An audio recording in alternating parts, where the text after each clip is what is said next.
उसने जो भाषा एक यूज की, माई जुडिशियल सर्वेंट, तो उस भाषा से ये लगता है कि उसका जुडिशरी के प्रति भी कितना क्रोध है उसके मन में, एक युवा के। उससे रिफ्लेक्शन होता है कि देश के युवाओं में, देश के लोगों में कितना क्रोध है जुडिशरी का। सारे जज अपराध कर रहे हैं।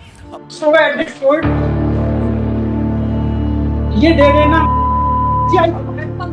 सुप्रीम कोर्ट में इसमें नोटिस भी जारी करना चाहिए था, ताकि पता चलता आखिर में माजरा क्या, कंप्लीट इन्वेस्टिगेशन कराते। क्योंकि कोई यहाँ स्पेशल कोई जज किसी का दुश्मन तो नहीं है, उस जज से उस लड़के का कोई जाति दुश्मनी तो नहीं है। तो क्या कारण है, हमारे लोगों में रोष क्यों है, हमें उसको गहराई में जाना चाहिए।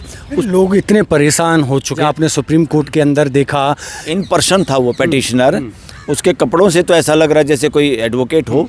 और क्योंकि इन पर्सन में आप ड्रेस नहीं पहन सकते, जब आप मुकदमा अपना खुद का है तो उसमें वकील नहीं हो सकते, आप इंडिविजुअल बात रखते हैं तो आपको रोब उतारने होते हैं। ये मुझे अभी कंफर्म नहीं हुआ कि कौन है, मगर वीडियो देखा है। चिंता का विषय है, क्योंकि देश में पुलिसिया राज चल रहा है। लोग पुलिस से इतने भयभीत और इतने परेशान हैं कि लोगों की FIR या दर्ज नहीं होती या सही इन्वेस्टिगेशन नहीं होती।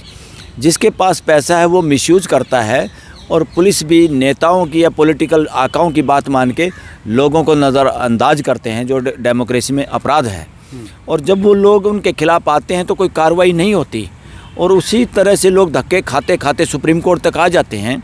और सुप्रीम कोर्ट के कई बार संवेदनहीनता की वजह से लोग बहुत तंग और परेशान होते हैं।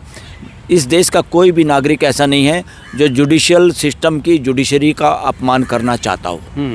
जो घटना मैंने देखी है, मेरे को लग रहा था कि वो कहीं ना कहीं परेशान था नौजवान किसी भी वजह से। तो होना चाहिए कोर्टों का संवेदनशील, लोगों की बातें समझें। कौन आदमी नीचे से लड़ाई लड़ता लड़ता सुप्रीम कोर्ट तक आता है, क्यों आता है? जब उसको वाकई बहुत धक्के खाने पड़ते हैं। सुप्रीम कोर्ट में केस लगना भी एक बहुत मुश्किल काम है, प्रोसीजर इतने लंबे हो गए हैं। तो ऐसे में किसी का ऐसे बोलना, मगर उसने जो भाषा एक यूज की, माई जुडिशियल सर्वेंट, तो उस भाषा से ये लगता है कि उसका जुडिशरी के प्रति भी कितना क्रोध है उसके मन में, एक युवा के। उससे रिफ्लेक्शन होता है कि देश के युवाओं में, देश के लोगों में कितना क्रोध है जुडिशरी का, जो अपने आप में माइलॉर्ड कहलवाते हैं। कानून बदलने के बाद भी सारे जज अपराध कर रहे हैं, अपने आप को माइलॉर्ड जब वकील कहते हैं, वकील भी गलत कहते हैं। हमारा बार काउंसिल का नियम है, उसका खिलाफ है, उसकी अवमानना करते हैं वकील, जिसमें देश के जाने माने वकील भी शामिल हैं। उसके अवमानना करते हैं, और जुडिशरी चुपचाप अपने आप को माइलॉर्ड स्वीकार करती है, जो कि आर्टिकल 18 कॉन्स्टिट्यूशन का वायलेशन है। आर्टिकल 18 ये कहता है, संविधान का 18 नंबर आर्टिकल, कि इस देश में बिना सेंट्रल गवर्नमेंट के नोटिफिकेशन के कोई भी आदमी वो टाइटल यूज ही नहीं कर सकता जिसका नोटिफिकेशन ना हो। अब देश में कोई कानून नहीं था, और ये इस कानून को बदलने के लिए हमने सुप्रीम कोर्ट में रिट पटिशन डाला था, progressive and vigilant lawyer forum की तरफ से। मेरी उसमें बहुत महत्वपूर्ण भूमिका थी, मेरी और एक हमारे साथी भटनागर की, जो इस केस को लेके हम चल रहे थे। तो उसमें एक जीत हासिल हुई। सुप्रीम कोर्ट ने कहा कि आप अपनी बॉडी में, बार काउंसिल ऑफ इंडिया में ये फैसला कर लो, क्योंकि देश में एड्रेस कोड नहीं था कि कोर्ट को बोला कैसे जाए। पुराने समय के हिसाब से ही बोल रहे थे, कोई सर, जनाब, जनाब आली और माई लॉर्ड तोते की तरह से। और ये वायलेशन था, नोटिफिकेशन कोई था नहीं, रूल कोई था नहीं। तो हमने जब चैलेंज किया तो बार काउंसिल ने नियम बनाया। नियम में ये है कि देश का कोई भी जज माई लॉर्ड नहीं है।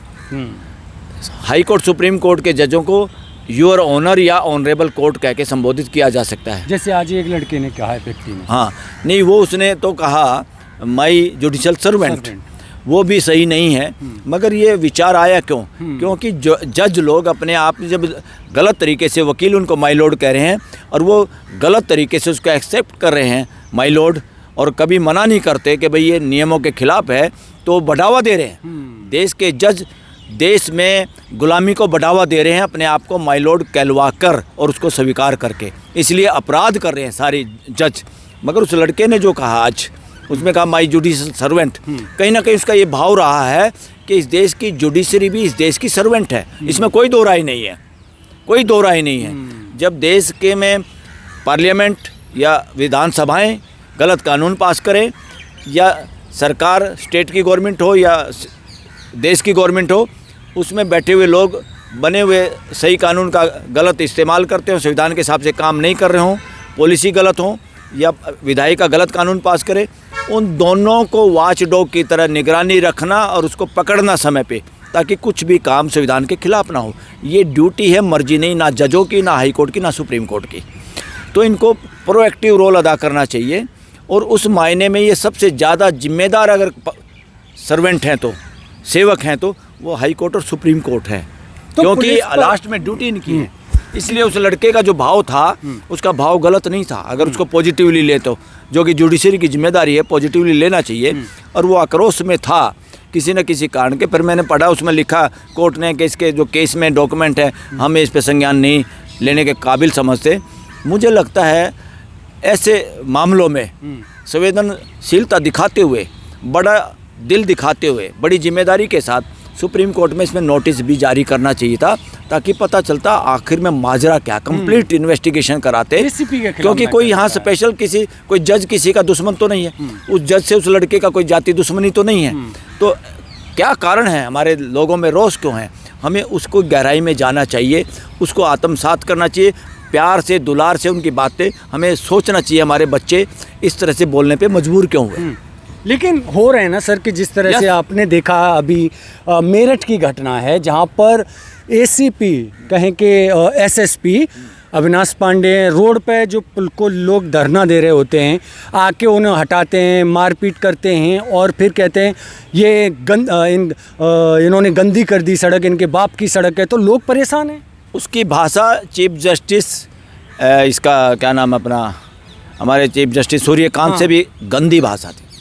चीफ जस्टिस सूर्यकांत ने बेहुदा भाषा यूज करी थी। देश के लोगों के कॉकरोच और पैरासाइट मानसिकता का पता चलता है, उस एसीपी की मानसिकता का पता चलता है। ऐसी घटिया मानसिकता के लोग पुलिस में होने का या किसी भी सार्वजनिक पद पे होने का, सरकारी कर्मचारी होने का मौलिक अधिकार नहीं रखते। इनको तो नौकरियों से निकालना चाहिए ये मानसिकता।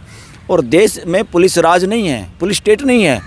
हिम्मत कैसे हुई देश के लोगों को ये कहने की कि इन्होंने सड़क गंदी कर दी, इनके बाप, हाँ उन्हीं के बाप की सड़क है ये, एसीपी के बाप की सड़क नहीं है, ये देश की जनता की बाप की सड़क है। जो धरना दे रहे थे उनके बाप की सड़क है ये, इस देश के नागरिकों के बाप की सड़क है, उनकी सड़क है ये। इसलिए उसको एक सर्वेंट होने के नाते सिर्फ और सिर्फ लोगों के मौलिक अधिकारों की रक्षा करना, और पुलिस को डेमोक्रेसी में हर बात पे पहले संवाद करके वो करना चाहिए। और देश में जो पॉलिटिकल आका हैं, मंत्री संतरी, इनका भी सुधरने का समय आना चाहिए।